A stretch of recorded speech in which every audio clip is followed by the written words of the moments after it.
Tô na estrada, tô diferente. Eu não quero voltar ao passado e estragar tudo. Tô dormindo tranquilo, tô de bem com a vida. Tô falando com Nosso Senhor como nunca falei.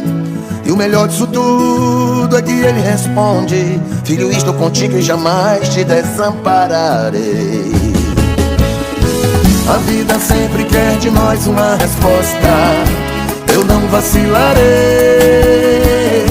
Eu vou entrar de vez por essa porta. A Deus eu me entreguei. Não vou deixar Jesus por nada, nem por prata nem ouro, nem por ouro nem prata. Não vou deixar Jesus por nada, nem por prata nem ouro,